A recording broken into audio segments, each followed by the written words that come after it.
Bismillahirrahmanirrahim. Assalamualaikum warahmatullahi wabarakatuh.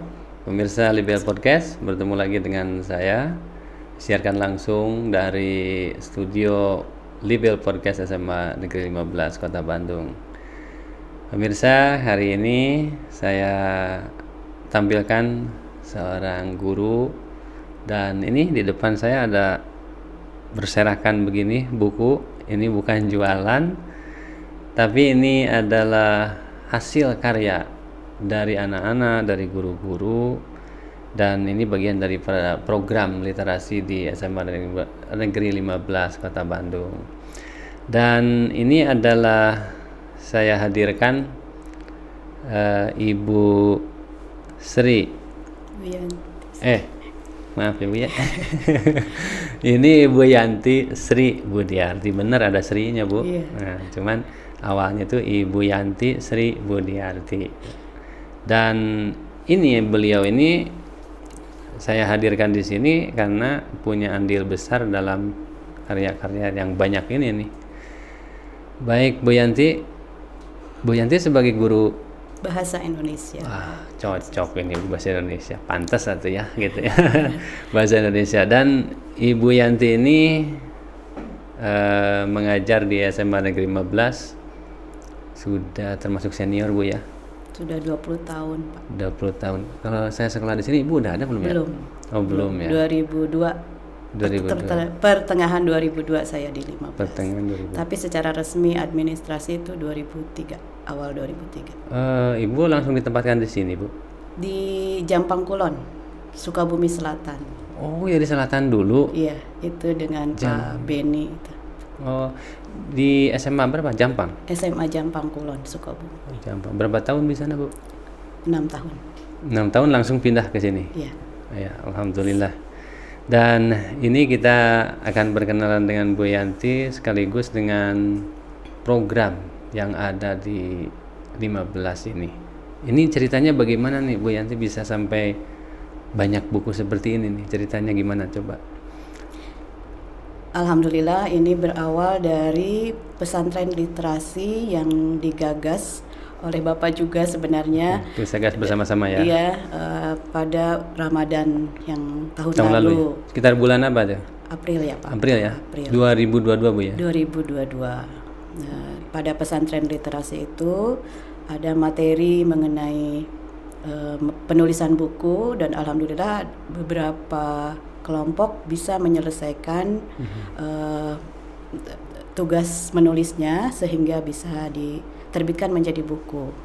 Keinginan untuk menerbitkan 100 buku itu sebuah tonggak niat gitu. Niat ya. Niat yang awalnya nggak kepikir juga ya. Iya, karena itu sebuah angka yang sangat fantastis, tetapi dengan keinginan dan kemauan yang keras, dengan kerja keras, komitmen semua pembimbing menulis, akhirnya bisa. Dan ini tentu saja mengalami banyak hambatan di awal, karena banyak juga yang merasa berkecil hati atau merasa dipaksa juga untuk menulis itu. Tetapi dengan kesabaran dan kegigihan teman-teman para pembimbing menulis, alhamdulillah sedikit demi sedikit, dan ini prosesnya terus berjalan.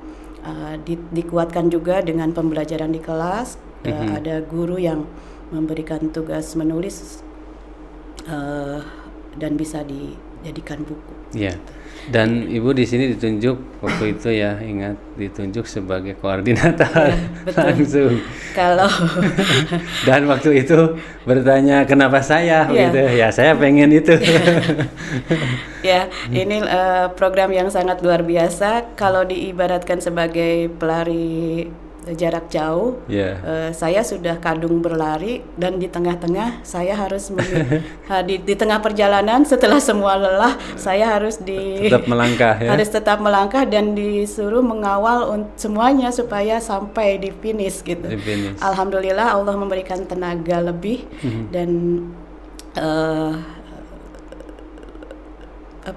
kekuatan juga Pak, sehingga Insya Allah Pak, ini sudah 72 buku. 72 dari target 100. 100 di saya masih ada naskah yang harus diedit. Insya Allah 100 buku tercapai, bahkan mungkin lebih. Lebih ya, alhamdulillah. Dan ini satu, menurut saya, pengalaman saya juga di beberapa sekolah ini, target menulis buku sebanyak ini baru terjadi di SMA Negeri 15. Alhamdulillah. Tapi saya percaya ini bahwa ini terjadi itu karena ada guru-guru di balik itu. Makanya saya ingin berbagi dengan teman-teman di luar sana, ini dengan para kepala sekolah se-Indonesia. Ini kita tanya bagaimana sih Bu Yanti bisa sebagai koordinator 100 buku itu bisa tercapai. Jadi kuncinya apa itu, Bu? Komitmen, Pak. Nawaitunya yang jelas, kemudian komitmen yang jelas, dan saling mensupport. Saling support. Antara siapa? Guru? Dengan guru, siswa? Saya dengan guru, saya dengan siswa, saya dengan pembimbing gitu. Dan saya menjadi orang yang harus berkorban, yaitu dengan cara saya tidak masalah untuk dijauhi. Karena anak-anak maupun guru setiap kali bertemu Bu Yanti itu langsung menghindar, cari jalan lain supaya tidak ditanya mana bukunya, tapi mana tulisannya. Padahal itu sesungguhnya tantangan ya. Iya, betul. Jadi teman-teman, beberapa teman sekarang masih berproses, ada menulis juga, jadi teman-teman guru juga, para siswa juga masih ada tulisan-tulisan yang saya tunggu. Dan ini proses diawali tadi dari pesantren literasi ya. Ide pesantren literasi itu kan waktu itu kita diskusikan karena biasanya pesantren itu begitu-begitu aja gitu. Ya, pesantren kilat itu ya isinya keagamaan ya. Jadi sudah terlalu sering gitu ya. Jadi kita pengen apa yang dilakukan di pesantren itu dibukukan. Nah, waktu itu Bu, bagaimana tuh pembagiannya? Ada 2 program kan ya Pak, pesantren Ramadan itu ada program tahfiz dan ada program menulis buku. Gitu. Dan lebih banyak menulis atau yang tahfiz? Dua-duanya banyak, 50-50. Tetapi memang menulis ini menjadi program pelarian anak-anak supaya bersembunyi, supaya tidak menghafal, supaya tidak menghindari menghafal Al-Quran, lalu menulis. Ternyata menulis lebih berat tuntutannya. Mereka harus menulis, mereka harus harus berpikir, harus cari ide, terus saling tuntut, harus terus nulis sama teman-temannya. Betul. Terus ini prosesnya setelah dibagi 2 itu anak-anak ada individu atau berkelompok, Bu? Ada yang bisa menyelesaikan secara individu, ada yang berkelompok. Dan diberi kemerdekaan kepada mereka. Iya, gitu? Untuk memilih enaknya, nyamannya kalian bagaimana gitu. Dan awalnya juga mereka untuk nulis itu milih kan, milih betul. Mau program apa. Setelah setelah dipilih menulis, dia juga dimilih mau pribadi atau mau berkelompok, kemudian genre apa yang mau ditulis, sastra atau non sastra. Di sastra juga ada pilihan menulis cerpen, menulis puisi, menulis pantun, ada mereka menulis pantun. Itu rata-rata anak menulis di mana banyaknya minatnya, Bu? Minatnya di puisi ada, cerpen ada, banyak. Jadi menyebar ya? Iya, menyebar. Ada yang juga berhasil menulis novel. Novel ada ya. Itu kan berat sendirian Pak. Sendirian ya? Ya, seperti ini Royan. Itu Arogan. Ya, keren. Sweet Rain ini 12 MIPA, Mahardika MIPA 6. Sweet Rain. Ini novel ya. Novel. Ya. Ini keren anak-anak ini. Ini Aroyan dan ada Arogan. Ada lagi Autis Boy. Ya. Ini tadi sudah. Karena banyak sekali ini ya.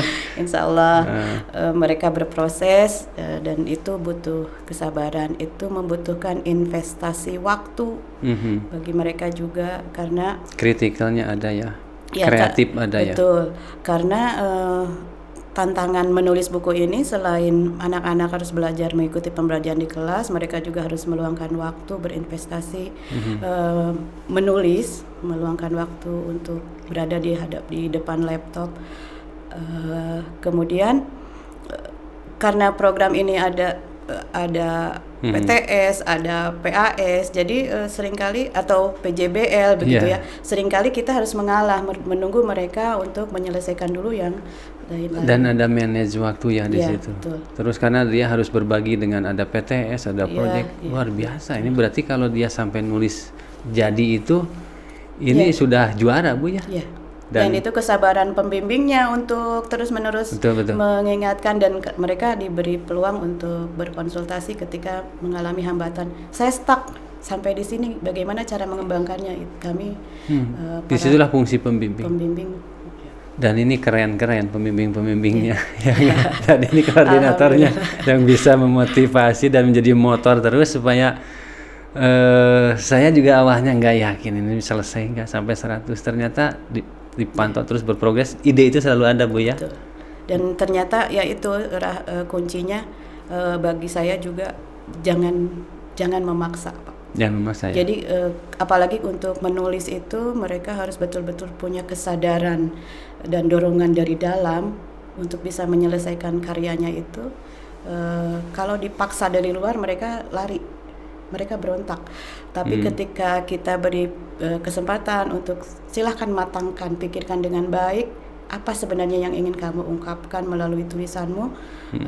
Ibu bantu ketika ada ini, boleh konsultasi, mereka kirimkan via WA, saya baca, saya kembalikan, saya edit beberapa, atau saya sarankan kalau begini bagaimana, atau kita dengan melalui telepon, melalui telepon juga bisa. Atau kalau bertemu di ini, mereka sengaja datang, Bu, saya ada kesulitan, saya minta dibantu untuk ini, bagaimana nanti kelanjutannya. Dan jadi itu sudah keinginan dia datang sendiri ya? Mereka datang sendiri. Ini merdeka belajar sekali ya Bu ya? Iya Pak. Ya. Dan Ibu pernah enggak ada anak yang mogok sama sekali gitu? Ada Pak. Banyak dan mereka. Nah ini bagaimana menghadapi ini ke teman-teman di luar sana, kan ingin tahu ini sampai 100 buku bisa tercapai ya insya Allah. Ini bagaimana menghadapi anak-anak yang mogok ini? Caranya Ibu triknya? Kita dialog Pak. Dialog. Ditanya kesulitannya apa, hambatannya apa. Ketika ada, Bu saya stuck, saya malah dengan ini merasa ini, jadi sudah nggak ada ide gitu ya? Nggak ada ide kan. Sudah. Ya, jadi akhirnya dibiarkan dulu, dilepaskan. Suruh ini ya, dulu. Mereka relax dulu harus, karena menulis itu kan lebih banyak kaitannya dengan mengeluarkan ungkapan hati sebenarnya kan. Dan mengimajinasikan pikiran dan sebagainya gitu. Sebuah hal yang itu sifatnya reproduksi kan. Dan mereka harus ada nutrisi berupa bacaan ataupun pengalaman yang mereka yang mereka dengar atau yang mereka lihat gitu. Jadi itu butuh sekali ya. Butuh sebuah proses kontemplasi, pengendapan pengalaman-pengalaman itu sehingga nanti bisa diekspresikan melalui tulisan. Jadi nulis buku ini anak-anak jangan dianggap enteng ya, tipis begini, tapi dia melalui proses yang otaknya itu bekerja dengan berbagai macam cara ya. Betul Pak. Hatinya, jiwanya juga bekerja ya, karena dia ada sebelnya, ada bosannya mungkin ya. Hati, pikiran itu menjadi sesuatu yang harus seimbang. Oke. Terus setelah melihat ini Ibu bagaimana perkembangan dari pembelajaran atau psikologi anak setelah dia berhasil? Oh ini buku saya dan ini ber-ISBN Bu ya? Ya, ber-ISBN. Dan besar. Dan kecuali untuk buku-buku yang untuk berlaku di lingkungan SMA 15 saja itu kita menggunakan KRBN. Dan banyak juga yang sudah ber-ISBN dan ada sebagian juga KRBN ya. Dan sebagian besarnya ISBN. ISBN ya. Berarti ini ada di Perpustakaan Nasional. Bagaimana Bu tanggapan anak-anak nih dengan program ini? Mereka berhasil menulis ada? mereka bangga, setelahnya mereka bangga. Awalnya memang merasa merasa keseret-seret gitu ya, tapi setelah melihat ini loh karyamu, dan ketika mereka melihat ada namanya di situ sampai ada yang gemetaran gitu. Ada nama saya, aduh ibu gitu, sampai terharu gitu ya. Gembira. Bahkan sekarang itu kapan launchingnya? Nanti kita mau berbangga dengan karya. Dan insya Allah kita launchingnya di 2023. Amin, kita planning, kita undang ada penulis-penulis terkenal juga Bu. Saya ada yang kenal, keruputan alumni, dan kita harus apresiasi, kita harus rayakan. Inilah menurut saya expo perayaan ini. Karena ini hasil daripada dari bulan April ya sampai sekarang Desember itu sampai kurang lebih 7 bulan. Itu luar biasa menurut saya. Kalau tanpa ada yang guru yang terus memberikan motivasi, saya yakin ini tidak akan jadi. Disinilah para pemirsa jadi lebih peran daripada guru itu, dari guru-guru yang tidak pernah putus asa, dan terus ketika siswanya putus asa gurunya tidak gitu. Tapi berbahaya nih kalau siswanya putus asa, gurunya putus asa. Nah ini, dan Bu Yanti ini juga sudah nulis buku juga Bu ya, dan ada karya Ibu juga di sini, ada karya guru-guru nih. Nih dari Ibu udah berapa buku Bu? Saya alhamdulillah 7 buku Pak. Wih, keren. Waktu itu mengapa sampai 7 buku? Karena saat itu 100 buku, saya juga kaget, 100 buku dari mana bukunya? Sementara anak-anak susah sekali didorongnya. Akhirnya saya bongkar ini file-file yang saya miliki di laptop. Oh ternyata ini tulisan-tulisan lama saya yang kadang-kadang ada juga yang pernah dimuat di media massa, di Mangle. Saya menulis juga dalam bahasa Sunda. Kemudian puisi-puisi dan carpon, ada fiksi mini. Jadi saya kumpulkan, oh ini bisa jadi satu buku, ini bisa jadi satu buku. Akhirnya ada 7 buku. Ngaburu 2 jadi 7 ya Bu nya. Tapi di rumah masih juga ada, tapi saya tahan dulu biar anak-anak saja dulu yang mengejar target itu. Dan kalau saya boleh berbangga Pak, ada yang itu Pak, ini yang di ujung sana. Punten Pak. Ini. Nah itu. Ini. 1, 2, 3. Ini 2, 3? Ya, punten. Oh ini. Oke. Nah ini support yang luar biasa dari kepala sekolah yang tidak henti-hentinya mengingatkan program itu sudah sampai atau belum, dan memberi contoh dengan menulis buku. 3 buku ini. Ini karya Bapak Kepala Sekolah SMA Negeri 15 Bandung. Luar biasa Bapak, terima kasih. Jadi luar biasa ini kultur dari kepala sekolah, guru, anak, siswa sudah nulis. Dan ini prestasi kita bersama. Bu Yanti sampai ngaburu 27 begitu ini. Dan ya para pemirsa, ini Bu Yanti ini sebetulnya bacaan-bacaannya, saya lihat judul anak-anak itu keren-keren ini Bu. Dan saya juga pengen baca isinya apa. Ini bisa dibeli nggak buku ini? Gimana? Bisa Pak, itu sudah ada, kita pajang di Shopee juga. Oh jadi ada entrepreneurship-nya ya. Jadi menulis buku bukan hanya nulis, tapi kita juga jual ide itu. Dan sudah ada di Shopee? Walaupun memang peminatnya belum banyak, tetapi kita ada usaha untuk bagaimana ini bernilai ekonomis. Dan ekonomi bernilai. Menurut saya kalau belum dikenal banyak itu masalahnya adalah mungkin tim marketing. Betul. Iya kan? Dan zaman sekarang mah yang aneh-aneh itu justru, yang unik-unik itu justru banyak dicari orang, tetapi bagaimana memarketingnya, menyampaikannya. Ini padahal mungkin orang tua bagaimana Bu reaksinya atau sambutannya? Apakah sudah ada respon? Ada, beberapa sudah ada yang membeli, tetapi belum gencar Pak. Dan saya belum sampai ke ranah itu. Belum kegarap ya. Karena saya masih fokus bagaimana target 100 buku ini tercapai. Harusnya ada divisi lain mungkin ya. Ada divisi marketing. Baik itu, dan para orang tua ini sebetulnya sudah ada di Shopee ya. Shopee atas nama Koperasi SMA 15. Kalau menurut saya ini kan semua anak-anaknya. Kan masa anak-anaknya tidak diapresiasi ya? Menurut saya untuk mengapresiasi, dan ini karena menulis ini akan terus Bu ya, berkelanjutan. Insya Allah Pak, mudah-mudahan. Dan kita sudah menemukan polanya Bu ya. Insya Allah. Jadi bagaimana menurut Ibu ini, apakah program ini akan diulang lagi di Ramadan berikutnya untuk ini, atau dengan format yang baru mungkin Pak? Dengan format yang baru ya. Insya Allah kalau untuk menulis ya itu tadi. Tapi ini sini saja hanya ngegas saja, dan selanjutnya kita tidak boleh berhenti gitu. Betul. Tidak ditarget, tapi kita terus harus ada kontinuitasnya ya. Betul. Yang penting continue ya Bu ya. Bukan ini mah gebrakan aja nih. Jret 100. Ternyata kita bisa. Ternyata bisa. Dan ya luar biasa menurut saya ini, dan patut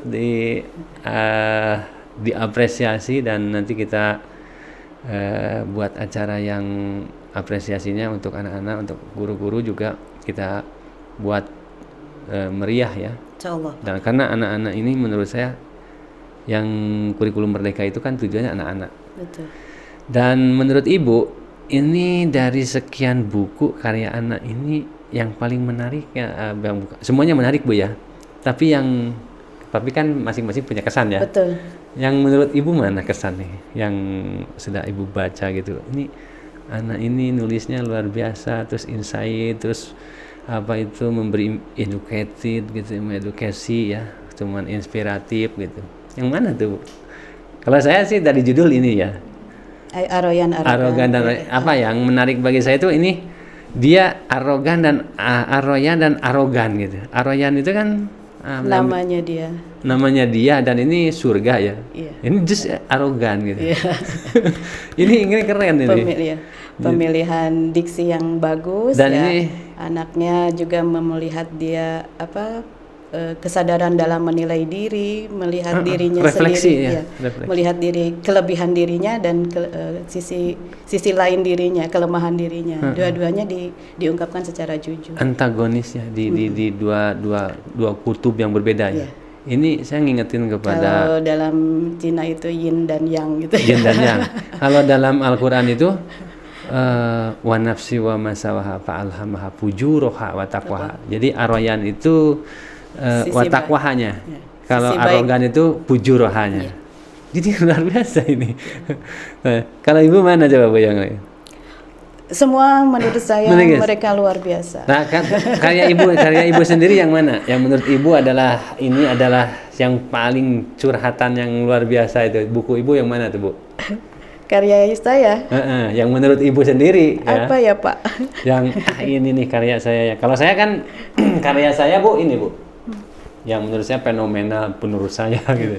Karena penulis yang buku tentang logika Tuhan itu di Indonesia belum saya temukan. Betul. Kecuali ini. Ya. Yang saya ingat ya, tapi ini buku ini udah 2 jilid ini. Ya. Oke, coba Ibu mana? Punya jago-jagonya di antara 7 yang kena banget ke hati itu yang ini Pak. Oke. Hati Bu Guru. Saya juga udah mulai tertarik ingin baca nih, karena kaitannya dengan hati Bu Guru. Ini kaitannya dengan hati itu beda dengan otak ya. Tapi dia hati nggak bisa bekerja sendirian, tetap butuh otak. Nah makanya saya ingin hati Bu Guru yang mana tuh ini saya. Ini menarik juga nih para pemirsa nih, jika ingin membaca buku untuk para guru, untuk belajar dari sesama guru, ini tulisannya ini Bu Yanti nih yang sudah 20 tahun menulis. Saya juga insya Allah akan baca ini dan akan saya resensi. Nah kemudian hati Bu Guru itu sebenarnya itu kumpulan kisah Pak. Kisah apa tuh? Jadi kisah anak-anak. Jadi saya kisahkan kembali. Jadi Ibu mengajar kepada anak dan anak itu punya kasus dan Ibu selesaikan gitu. Dan banyak dari kasus-kasus Ibu belajar dari situ. Ya. Saya belajar dari anak-anak. Saya kisahkan kembali keunikan mereka, masalah besar yang mereka harus hadapi, bagaimana betapa beratnya hidup harus dijalani, dan beberapa kisah itu beberapa anak langsung masuk ke dalam hati, dan saya apresiasi, saya bimbing, saya temani untuk bagaimana mengatasi persoalan-persoalan dia. Ibu bukan guru BK kan ya? Bukan. Tapi bisa. Tapi insya Allah bisa, Pak, karena anak-anak mencari telinga yang bisa mendengar, hati yang bisa menampung keluh kesah mereka, dan kita turut memberikan saran, solusi, sekalipun hanya mendengarkan, mereka merasa diringankan bebannya. Dia itu saya kisahkan kembali. Wali kelas atau anak wali kelas diri atau tidak? Semua anak yang diajar ibu-ibu anak yang diajar tidak sebagai wali kelas, tetapi mereka mencari untuk didengarkan. Oh gitu. Ya. Dan apa tuh kasus yang diantaranya menyentuh sampai hati? Ini hati ibu guru itu hati anak atau hati ibu guru? Hatinya ibu guru. Oh. Hati ibu guru itu diisi oleh anak-anak yang luar biasa. Menampung hati anak-anak gitu. Wah. Menyambungkan hati anak dengan hati guru gitu. Oh. Jadi alhamdulillah beberapa. Tapi ini mungkin saya samarkan namanya karena ini menyangkut. Tidak boleh kode etik ya. Ya, ada juga yang sifatnya rahasia, ada juga kasus-kasus yang sebenarnya itu tidak mungkin, dirasa tidak akan mungkin terjadi di sekolah atau di kalangan remaja, tetapi itu terjadi. Kasus itu ya. Itu. Ya. Itu banyak yang karena broken home, ayah dia harus hidup sendiri, kemudian dia mengalami hal sulit, ditinggal ibunya ke mana? Kerja ke luar negeri sebagai TKW, terus dia harus menjalani hidup yang berat gitu. Di sekolah juga tidak diterima oleh sistem karena dia sering terlambat, karena dia sering gitu. Di antaranya seperti itu, Pak. Tapi ada beberapa kisah lain yang juga anak, mungkin dari sisi anak yang memang terpuruk, ada juga yang sisi anak yang dia memang berada di atas gitu. Misalnya dia jadi ketua OSIS, tetapi di satu sisi dia harus mengekspresikan sisi kuatnya, tapi di sisi lain dia adalah sebenarnya lemah secara mental, dan itu perlu dikuatkan. Jadi luar biasa, berarti benar-benar butuh hati yang lapang kita ngajar itu ya. Betul, Pak. Jadi hati yang lapang itu artinya kita tidak mudah marah gitu ya. Betul. Tidak cepat emosi mungkin ya. Ini ngingetin aja nih. Ngingetin saya. Iya, Pak. Karena anak-anak itu sebenarnya kalau secara materi kan sebenarnya mereka bisa mencari sendiri, tetapi ketika kegelisahan mereka ingin didengar, tidak ada telinga yang bisa mendengarkan, itu membuat mereka lebih rapuh, lebih berontak, lebih rapuh. Jadi perlu ada orang yang bersedia mendengarkan. Jadi misalnya anak mencari, Bu, saya sudah tidak kuat, kalau ibu punya waktu, saya ingin ibu mendengarkan saya keluar dari kelas, Pak. Oh, di mana biasanya anak-anak mengadu ke ibu itu? Di ruang? Bisa di beranda kelas, bisa dimanapun. Kalau sekarang mah ada di meja-meja batu, mungkin di situ ya tempatnya. Bisa. Itu disediakan. Anak-anak yang datang hanya untuk minta direfleksi secara ini. Oke. Jadi refleksi maksudnya ibu? Refleksi pijat tangan atau apa? Oh, ibu bisa merefleksi juga. Ini luar biasa ibu teh. Ini banyak bisanya. Alhamdulillah. Saya memang tadi pas ngelihat Pak Hana jatuh di apa sama ibu ya, emang guru bahasa Indonesia bisa jadi ngerefleks juga gini, luar biasa ya. Jadi guru tuh nyamar sebenarnya, yang aslinya tukang pijit, Pak. Luar biasa. Tapi ini udah jauh dari buku nih, Pak. Ya, tapi itu bisa jadi buku loh. Insya Allah. Bisa jadi buku. Dan ini bisa nggak refleksi diajarin ke anak-anak? Otodidak itu saya. Otodidak. Ada bukunya refleksi. Ada bukunya. Tapi tidak, itu perlu ini juga. Perlu riset dulu ya, perlu kajian. Feeling juga. Tapi juga. Kalau feeling biasanya lahir karena repetitif, tapi ada yang feeling itu built-in dikasih ya. Ada yang dilatih memang karena sering. Iya. Seperti itu. Seperti saham. Saham itu ada yang feeling kan jagoan gitu, tapi ada yang kena latihan dia jadi jago gitu. Oke. Bu, sekarang guru-guru juga yang kan ada yang nulis juga, Bu. Guru-guru ada berapa tuh guru-guru yang nulis juga? Ada Ibu Lucy itu yang matematika dan komik. Kemudian ini udah jadi, Bu. Ada Bu Lucy ya ada bukunya. Ini Ibu Siti Munirah, Pak. Oh, Bu Siti. Computational thinking. Oh, keren ini Bu Siti udah beyond. Udah sesuai dengan tuntutan Pak Menteri nih. Computational thinking. Ini BK.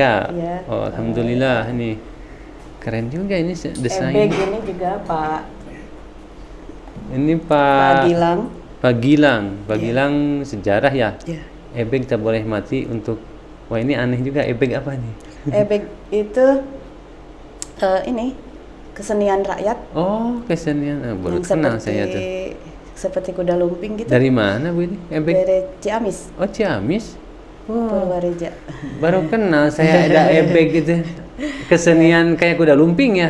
Dari Ciamis. Ini Pak Gilang yang nulis. Pak Satria ini, Pak. Pak Satria ini ya, sejarah ya. Sejarah. Ada Ibu Astri juga menulis puisi, ada Bu Yulia menulis puisi. Bu Yulia, Bu Astri ya. Oke. Luar biasa, ternyata kita semua jadi tertantang, Bu ya. Jadi siswa, guru, kepala sekolah tertantang semua dan akhirnya menghasilkan sebuah karya. Dan ini para pemirsa, buku ini sudah terbit dan ini juga dijual di Shopee. Silahkan bisa dicek. Nama Shopee-nya apa, Bu ya? Nama Shopee-nya apa? Lupa ya, Pak. Apa? Novita. Rukun Mitra. Oh, Rukun Mitra ya. Ya, baik Bu Yanti. Kemudian ini cara menerbitkannya bagaimana nih, Bu? Menerbitkan bukunya, kita bekerja sama dengan penerbit Parha. Yang kebetulan teknisnya gimana teknisnya? Teknis secara sampai bisa terbitnya, prosesnya itu. Tentu saja kalau naskah itu disiapkan dulu. Jadi saya juga bertindak. Sudah jadi naskah diedit semua? Saya juga bertindak sebagai editor dalam. Oh, jadi sebelum diserahkan ke Parha itu. Jadi semuanya editornya ibu di sini. Diedit juga, tapi tidak dicantumkan. Tidak dicantumkan. Nama saya tidak dicantumkan. Tapi kalau dicantumkan nggak apa-apa mungkin. Tidak apa-apa, Pak, tapi entahlah. Nggak apa-apa, cantumin aja, Bu. Karena memang pelakunya kan. Ya, jadi yang terutama adalah yang pertama orisinalitas karya ya. Supaya tidak ada plagiat ya. Plagiat. Kemudian dari segi penulisan kita sesuaikan dengan permintaan yang dari persyaratan dari penerbitnya. Jadi kalimat kayak titik koma ya. Kemudian layout juga kita usahakan memenuhi persyaratan yang diminta. Kalau yang tipe-tipe juga termasuk kita perbaiki. Termasuk sampai titik koma, kalimat kalau memang kalimat itu terlalu berbelit dan rancu diperbaiki. Ya, jadi memang kerja editor itu lebih ini, dan saya begadang, Pak, sejak bulan puasa itu saya begadang, Pak. Dibayar berapa, Bu, editor? Alhamdulillah. Jadi malu saya. Itu anak-anak, jadi ini kalian harus berterima kasih kepada Bu Yanti. Editor itu luar biasa, sampai titik koma tipenya dibetulin. Dan buku saya itu tidak pernah ada yang tidak pernah ada yang bersih dari tipe. Selalu ketemu ada tipe dan diperbaiki lagi. Dan kalau Ibu jadi editor berapa tuh, Bu? Biasanya? Kurang tahu, Pak, saya belum merambah ke ranah kan editor finansial. Editor itu luar biasa, Bu. Iya, betul. Luar biasa, mahal itu. Jadi profesi yang ini dulu juga. Karena suami saya juga dulu kerjanya di penerbitan buku sebagai editor. Editor ya. Dan mungkin ini, Bu, bisa ke depan selain penulis buku juga kita akan coba bikin tim editor. Nah, ini nanti kita buka kepada teman-teman yang menulis kemudian males untuk apa itu harus ada, tetap harus ada editor ya. Penulis itu dibantu editor supaya tulisannya itu bagus gitu. Dan ini penting menurut saya untuk membantu teman-teman dimanapun begitu. Kadang-kadang mencari editor yang betul-betul teliti gitu, terlampil, itu susah. Nah, mungkin ini segmen berikutnya lah kita bisa kembangkan. Nah tadi Bu, setelah apa itu sebelum masuk ke penerbit tadi di ini selanjutnya apa? Kalau saya boleh mengomentari mengenai editing dan rahasia menjadi penulis ya Pak, kita itu harus sayang terhadap karya kita. Jadi ketika kita menulis itu harus betul-betul dia perfect. Jadi sebelum diserahkan kepada orang lain, kita harus meyakinkan diri bahwa tulisan kita perfect. Jangan sampai ada anggapan biarlah menulis asal jadi, lalu nanti ada tugas editor untuk membaca ulang gitu. Tapi karena kalau kita mau menjadi penulis yang sungguh-sungguh, maka kita harus sayang terhadap karya kita, karena karya kita ini sebenarnya kan ibarat anak kita gitu. Pikiran kita anak kita yang dia akan melampaui zamannya. Kalau kita sudah waktunya dipanggil oleh Allah, tapi karya kita insya Allah akan tetap ada. Jadi kalau jadi penulis jadilah editor gitu ya Bu? Sekaligus jadi editor sebelum diserahkan kepada orang lain. Jangan sampai kita melahirkan anak yang cacat. Melahirkan anak yang cacat, dan itulah saya. Dalam buku saya itu selalu ada cacatnya. Itu pesan yang sangat-sangat inspiratif buat saya. Dan jadilah penulis dan jadilah editor yang baik. Begitu Bu ya. Oke.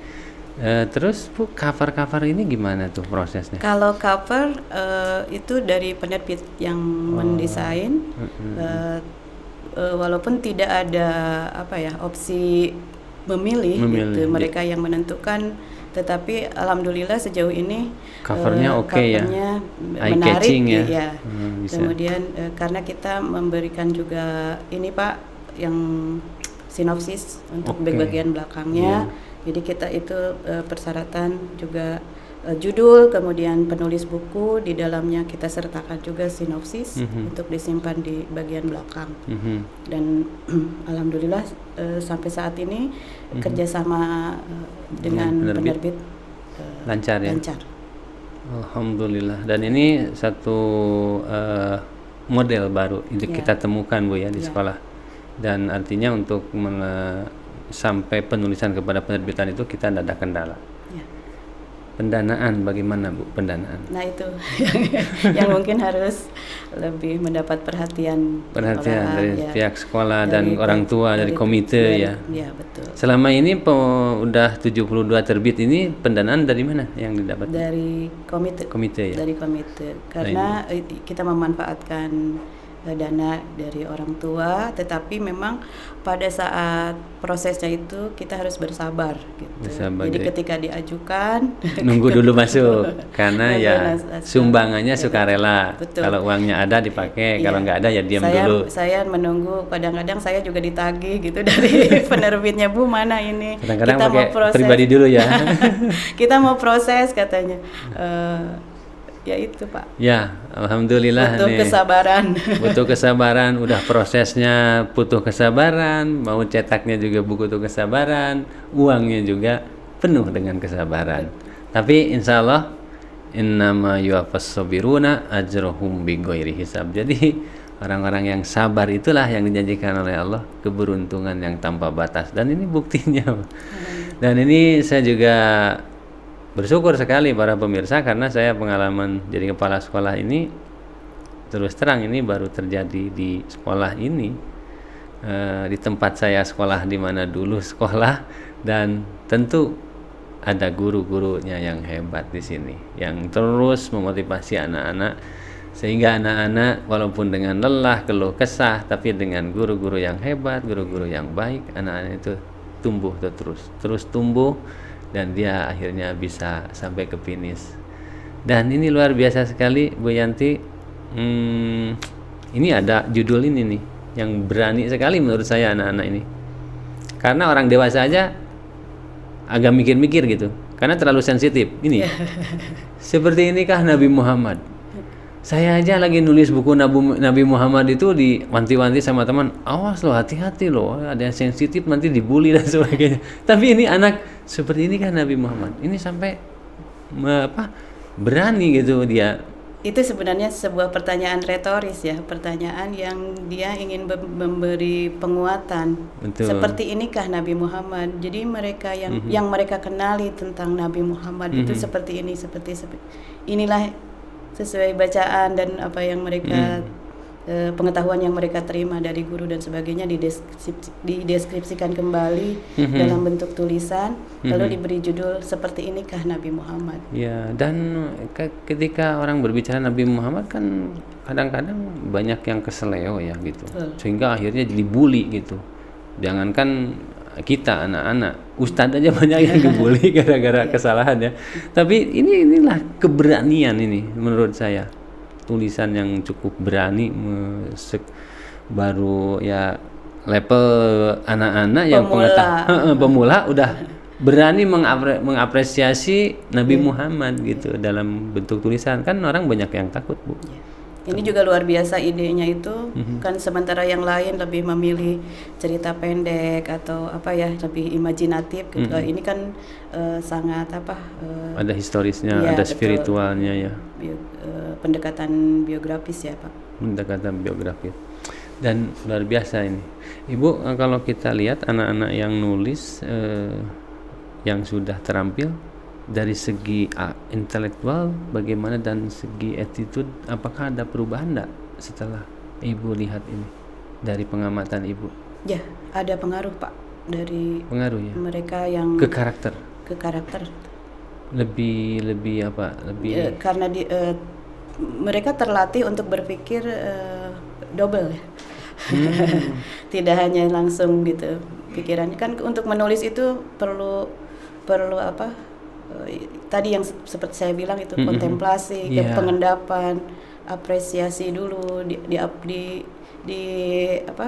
ada proses menjadi pengetahuan itu menjadi milik pribadi gitu, kemudian diungkapkan lagi, tidak hanya asal copy paste dari sumber lain gitu, tetapi perlu dipikirkan ulang. Jadi ada proses berpikir yang dia lalui terlebih dahulu sebelum dia menerima informasi, dan itu menjadi pola dia. Iya, betul. Dan ketika mereka berani menuliskannya, itu menjadi sebuah tanggung jawab moral. Betul. Kalau diekspresikan kembali, apalagi mengaku ini tulisan saya, berarti dia punya tanggung jawab moral untuk bertanggung jawab. Apa yang dia tulis itulah berarti dia harus jadi itu gitu kan. Dan itu tidak akan terhapus sampai kapanpun ya. Baik. Karena saya juga melihat menulis itu diantaranya adalah sebuah terapi mental, bagaimana dia merefresh gitu ya pengalaman batinnya, kemudian diekspresikan dengan tulisan, dan itu diantaranya punya efek, punya manfaat, menyembuhkan diri sendiri, luka mental dulu misalnya dengan pengalaman luka batin, pengalaman pahit yang dia rasakan selama hidupnya, itu bisa di-refresh dengan cara membaca dan kemudian menulis. Berarti menulis juga menyehatkan, betul. Sebuah terapi. Menulis itu sebagai sebuah terapi ya. Tapi kalau misalkan ini ada anak-anak, Ibu pernah tidak kalau ada anak yang bermasalah lalu Ibu nyaranin untuk terapi menuliskannya? Ya. Itu. Dan jadi tulisannya? Biasanya lebih ke ini, Pak, catatan harian. Saya lebih banyak menyarankan kamu menulis. Kalau kamu nggak bisa tidur, ada sesuatu, itu sebenarnya ada sesuatu yang mengganggu di kepala kita. Kalau nggak bisa tidur kan ada yang mengganggu ya. Ya. Terus disarankan menulis saja. Kalau kamu mau marah saja, tapi dalam bentuk tulisan. Setelah itu bakar atau buang, atau kamu simpan, jangan sampai orang lain tahu. Dibakar atau disimpan.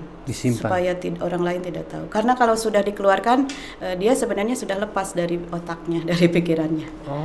Gitu. Kayak apa ya? Jadi kayak saya ingat itu kalau uang juga katanya yang sehat itu yang dikeluarkan, yang mengalir, sedekahkan. Iya, currency itu kan jadi current dari pembersihan. Iya, Jadi otak juga kalau ada yang mengganjal, yang masalah berarti ngeganjal ya, harus dikeluarin ya. Dikeluarkan. Seperti apa ya, kalau besi itu yang tajam-tajamnya itu mengganggu otak kita, sehingga itu harus dikeluarkan. Oke, jadi kalau orang bicara itu curhat, orang lain kan belum tentu dia mau dan mampu mendengar, gitu kan. Kalau dengan tulisan dia keluar dari pikiran kita, tetapi dia masih aman. Ada yang nampung dan aman. Kalau dengan orang ditampung belum tentu aman. Iya. Malah jadi besar gitu ya masalahnya. Karena tidak semua orang bisa menjaga rahasia. Oke, jadi anak-anak, para pemirsa, guru-guru ini jadi apa ya? Jadi buku ini menjadi alat kesehatan terapi kalau kita sehat, karena dia menampung dan dia tidak akan berbicara kemana-mana. Iya. Luar biasa. Kita juga bisa mendekati anak dengan cara menyuruh membaca dengan pendekatan bibliografi itu, Pak. Bibliografi ya, membaca itu. Membaca. Tapi kalau pengalaman Ibu, anak-anak yang mengalami masalah kemudian nulis, berhasil dia nulis, merasakan bahwa itu dia efeknya menjadi kembali fresh setelah nulis. Ya. Beberapa anak dan yang menemukan Ibu itu, yang bertemu saya, kemudian saya sarankan untuk menulis, dia bisa melewati hal-hal kritis dalam hidupnya. Ada di buku ini? Belum. Ada sebagian. Ada. Okay. Ada yang anak yang dia secara fisik sama Allah itu sudah dinikah, tapi secara mental dia punya sisi lain gitu. Jadi dia gemulai gitu, laki-laki. Dan saya dekati dengan cara ayo menulis. Dan akhirnya dia menemukan dirinya. Dia berekspresi sesuai karakternya, sesuai kekuatan yang dia miliki. Laki-laki, bertubuh laki-laki tetapi jiwanya perempuan. Dengan menulis insya Allah bisa. Kembali. Paling tidak dia menemukan dirinya, kekuatannya apa, dan kegemulaiannya itu dia salurkan dengan positif. Bentuk dia jadi penari. Masuk ke UPI dengan jurusan tari. Dan setelah itu kembali ke sekolah sebagai guru tari dan berprestasi. Membawa nama kabupaten ke wilayah yang luas sebagai juara sekolah. Berarti menulis juga bisa menemukan jati diri kita siapa. Betul. Oke, itu terapi juga ya. Terapi juga, Pak. Terapi juga. Luar biasa. Kayak nulis di Al-Quran juga ada perintahnya ya mungkin. Iqra bismi rabbika, ada kaitan nulis, tapi bil qalam ya, menulis pena ya. Ini semua urusan dengan Allah Subhanahu wa taala semua ya. Insya Allah ibadah, Pak. Insya Allah. Makanya jangan sampai program ini tetap berlanjut insya Allah dengan kegembiraan. Kalau saya menekadkan kalau program ini harus berlanjut, maka menulislah dengan bahagia. Dengan bahagia. Betul sekali. Dan insya Allah kalau menulis itu tadi adalah bagian daripada ayat-ayat Allah, menulis itu, saya yakin ketika siapapun orangnya, ketika menulis itu Allah terlibat. Insya Allah. Dan tentu kalau mengalami tadi putus asa, mengalami banyak hambatan, harus ada teman. Harus ada kolaborasi, ada kelompok, ada komunitas. Dan mudah-mudahan sih saya berharap di SMA 15 ini kultur menulis ini dengan 100 buku ini menjadi sebuah kultur yang kental. Jadi nulis itu sudah menjadi bagian jantung hatinya setiap orang, itu sudah nulis itu, dan itu harus terus energinya terus ke siswa. Mudah-mudahan ini berlanjut, Bu Yanti. Dan Ibu Yanti jangan pernah menyerah, dan saya yakin orang yang tidak akan pernah menyerah, Bu Yanti ini. Amin. Bu masih lama pensiunnya? 2027.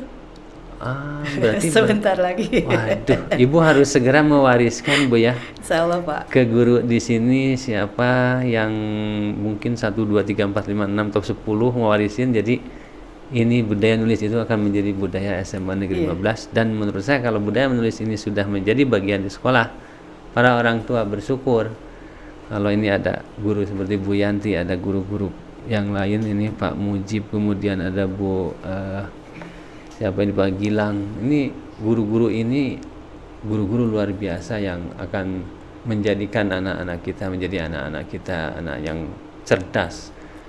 Dan ini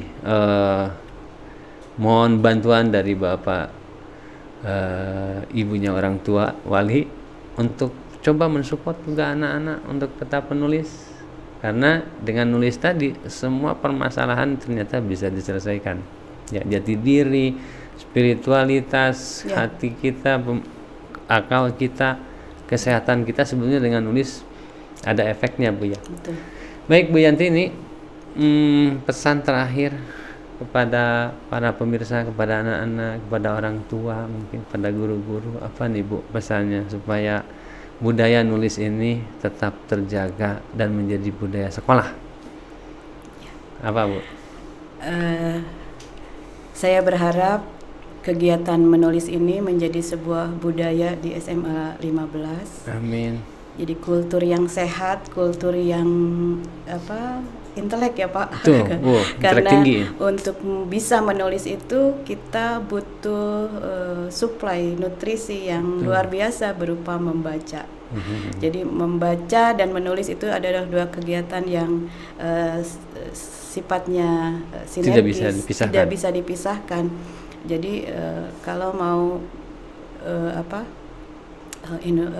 SMA 15 ini lebih maju, Indonesia lebih maju, maka jangan tinggalkan kegiatan membaca dan menulis, dan itu harus lebih dikuatkan lagi. Membaca dan menulis jangan ditinggalkan dan harus terus diberi penguatan.